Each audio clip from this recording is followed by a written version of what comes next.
Hello, everyone. Once again, as others have, I want to thank the editors and staff of Little Patuxent Review. It's an honor and a thrill to be published in this very fine journal for the second time. And it is a wonderful community to be a part of, and I feel that very strongly. Just very briefly, I'd like to thank two people who came to the reading with me. My friend Naomi Thier, who's a fine poet herself and has been published in Little Patuxent in the past, and my son Theo, who has come up here for the second time for one of these launch readings. So thank you both. And thank all of you for being here. My poem in the magazine is actually somewhat old, and it refers back to sort of a composite of experiences even older.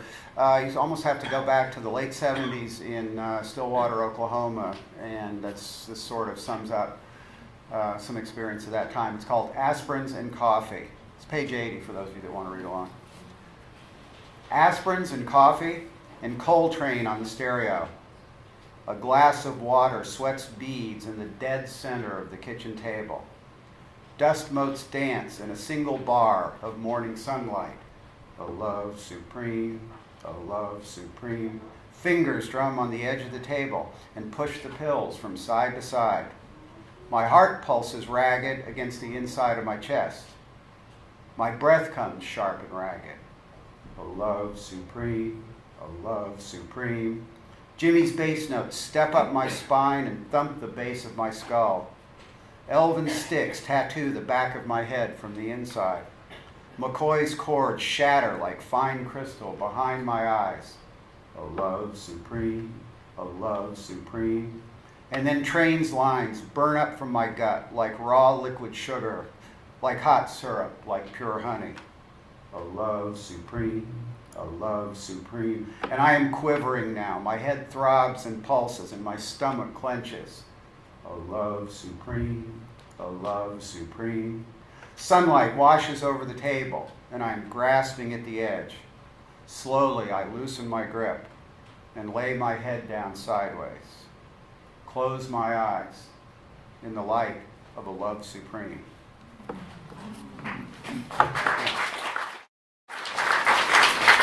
And as Susan mentioned, as my bio note says, I do have 3 collections, 2 chapbooks and a slightly longer one, which, by the way, I do have copies of all for sale if you'd like one.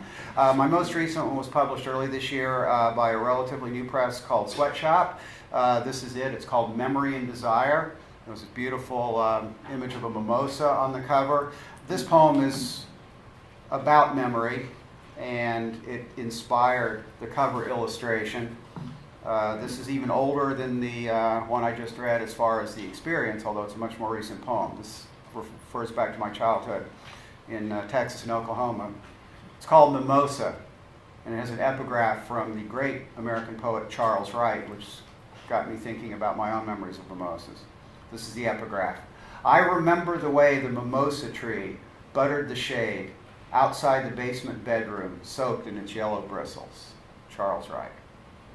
I too remember mimosas, 2 of them in my grandparents' yard, the pink bottle brush blossoms helicoptering down, the almost not there scent trailing, and how I had to sweep them off the driveway or scrape them when the rain glued them down to the concrete. How hateful the labor, and how much would I give to do it again? Now, as my grandfather finishes mowing the lawn after dinner and starts the sprinklers, and we go inside for one last iced tea, cicadas burring the evening air. And if I have time for one more, this is fairly recent. I also want to thank, it's a real treat to be on the program with Lisa Rosinski, who I've been in some workshops with recently at her house. And she contributed to the revision, the latest version of this poem, which is one of my more recent ones. Still haven't really quite got a title that I like yet, so it's still going under the working title of Winter Night in Washington. And it also has an epigraph, this one from Wallace Stevens. I found myself more truly and more strange. After work crossword finished, taste of coffee still lingering, I flipped through the paper. Brad Pitt is having an existential crisis, though his hair is perfect. I toss the paper in the bin and step outside. Even after dark, it's not too cold for the last day of November, and I don't feel like going home this early on a Friday night. So I make my way down Irving Street breaching the flow of legs and bodies in each direction. Lights dazzling all around as I consider where to have dinner.